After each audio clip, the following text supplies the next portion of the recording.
Well, hello everyone, what is going on? It is the Almighty Geoff. I am here with episode 13 of Assassin's Creed.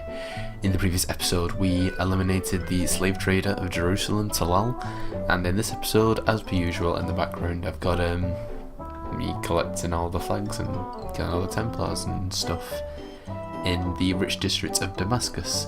Now, instead of having a Q&A series and the topic series, which I said had ended with the Journey to Jerusalem video, I've decided to merge the two because I wasn't getting a lot of questions for my Q&A series. So instead I've decided to go on to one topic and then I will answer various questions on that. Now Ron has been kind enough to send me a lot of questions to answer, and today's topic video is on Saints Row, so he has actually asked me quite a lot of questions about Saints Row that I can answer and give my opinion on. So let's get straight into question one. So the first question is, new Shandy or old Shandy? So now what he means by this, if you don't know, is new Shandy is the Shandy from Saints Row 3 onwards, old Shandy is Saints Row 2 Shandy. Now, if you're a fan of the series and you've played through the entirety of the series, you're most likely going to answer Old Shandy, which I also will answer. Old Shandy is just a lot more fun, I think, than New Shandy. New Shandy is like really bitchy, and I don't like that about her. And it's just such a completely different side to her in Saints Row 2 than it is afterwards. I think even though they're trying to show that she's matured since Saints Row 2, I think they took it way too, overdid it, and that she just got way too bitchy and way too nasty, especially to Pierce and all that lot. But old Shandy is just quite funny, I think. If you think of like the Sons of Sandy storyline, you just think of all those Shandy moments, like getting kidnapped by a veteran child, or the raid on the police department, you know. So yeah, my answer to that is I prefer old Shandy. So the second question is, who is my favourite voice actor in the entire series? That's going to go to Daniel Day Kim, who, if you don't know, is the voice of Johnny Gat. Gat is my favourite character in the entire series, more than the boss, more than Shandy, Pierce, anyone. It's Johnny Gat that makes the game what it is, and I think he's just got such a unique voice and such a badassery to his voice that I don't think any other voice actor can really do than Daniel Day Kim. It's just weird. It's just that kind of voice that you need for a badass character. So the third question is, what is my most memorable moments from all the games from Saints Row to Saints Row 4, not including Get Out of Hell because that doesn't have any missions. So from Saints Row, I'd say probably the first image that comes to mind would be when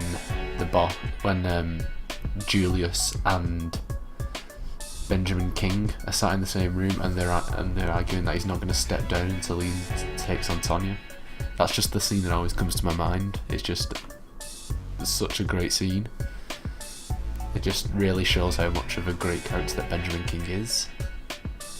From Saints Row 2, I think anyone who's finished the game will know that the best scene is, well, not best scene, the scene that comes to mind is from the conclusion of Red Assault, who, just spoiler alert in case you're watching it along with my series, I've not actually done it yet, but Carlos, his death at the end of that mission is definitely something that still to this day just pulls a heartstring.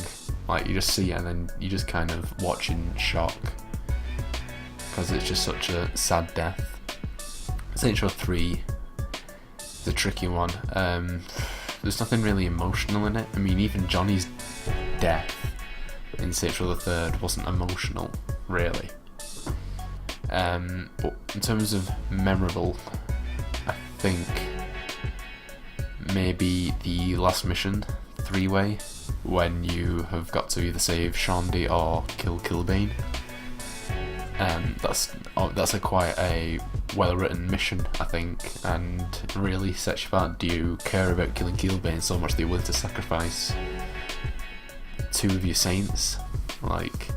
That's a really great one. And from Saints Row 4, obviously a lot of people remember the Earth being destroyed at the end of the first act. But I think the scene that I remember most is probably the ending, the fight with Zinyak, or the dance scene afterwards when all the saints are in the on-track club from Saints Row 2 when they're all dancing to This Is How We Do It.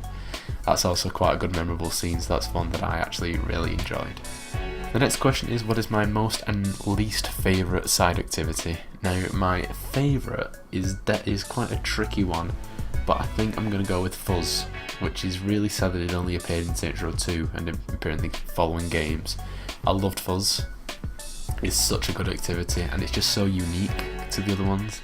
Like, the other ones are just the same level again and again, just a little bit harder. With Fuzz, you've got completely different things. You've got really funny scenarios that you've got to intervene with, like what was it, Pirates versus Ninjas. It's like you've got to break up a battle between pirates and ninjas. That's just really, really funny.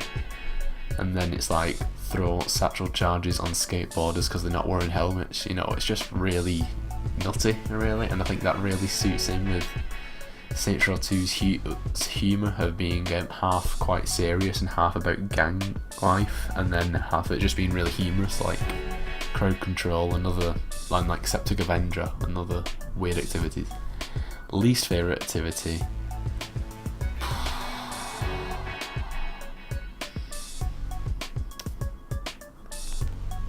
I think either insurance fraud or trailblazing. Or heli assault, which actually the only heli assault I don't like is the heli assault from Saints Row 2. Saints Row 3 heli assault isn't that bad, I don't think. I quite enjoy that heli assault, but from Saints Row 2, oh my god, I hate heli assault so much. It's so difficult. But insurance fraud is the kind of thing that I'm not really that keen on from either of the games. And trailblazing, again, in Saints Row 3 it's not that bad, but in Saints Row 2 it can be a real pain in the arse.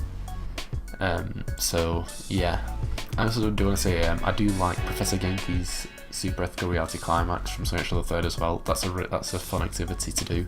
So the next question is Dex. Why is he such a big deal?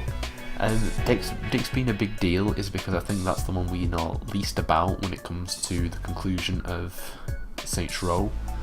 The mysteries that really are there is obviously Julius, like what he did, and we all found out what happened with him, how he betrayed the boss, well at the time just the protagonist, and he caused the boat to blow up. Then obviously we get our retribution with him in Saints Row 2. Benjamin King, like we know that he went on to write a novel and leave the gang life, and we see him again in Saints Row 4, so that kind of answers that one. Even though there wasn't really that much to it in the first place. Troy, obviously we know that Troy was an undercover cop who was working undercover in the Saints. But he's quite prominent in Saints Row 2 as well, and that's just pretty much obvious. But with Dex, no one really knows what happened.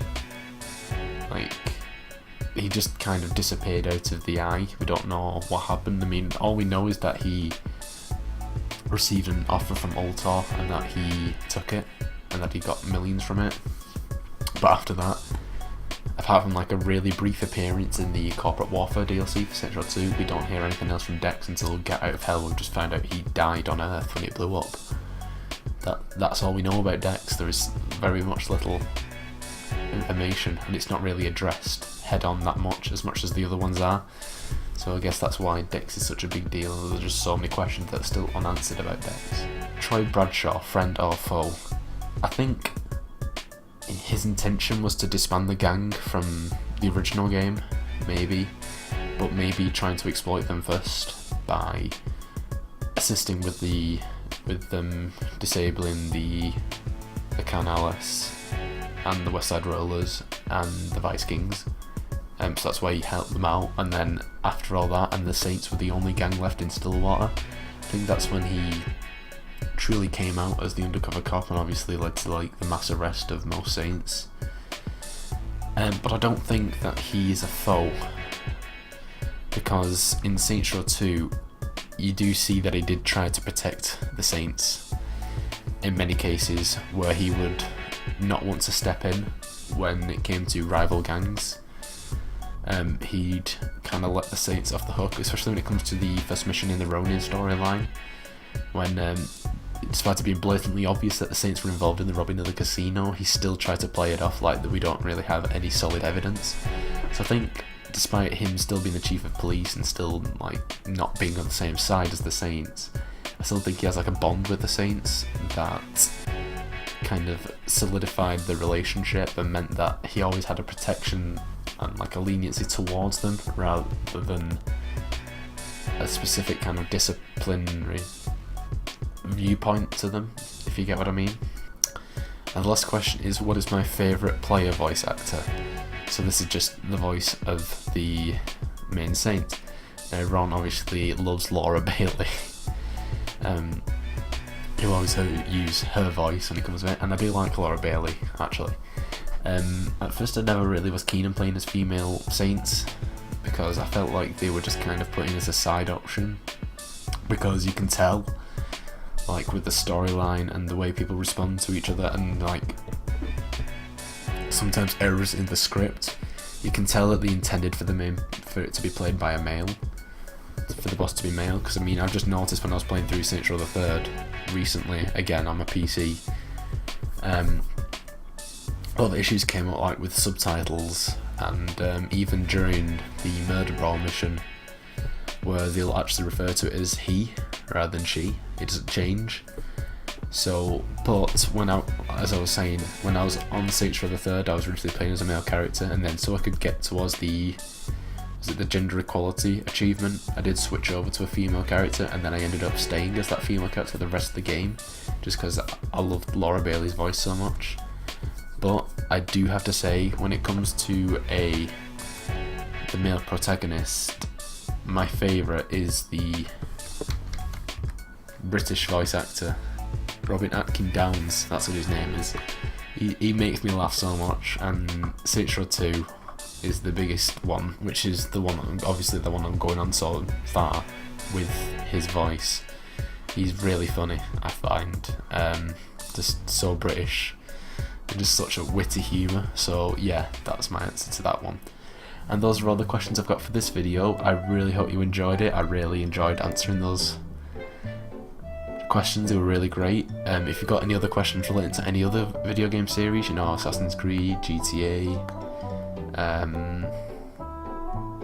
you know, Rockstar games in general, Red Dead, doesn't really matter. If you've got a decent amount of questions for a topic, make sure to let me know in the comments section below, and I'll answer them in the video which should be up on Friday, which will be the first part of the Acre Rich District video. So anyway, I hope you guys enjoyed watching this episode. If you did, be sure to like, comment and subscribe, and I will see you in the next episode. Bye guys.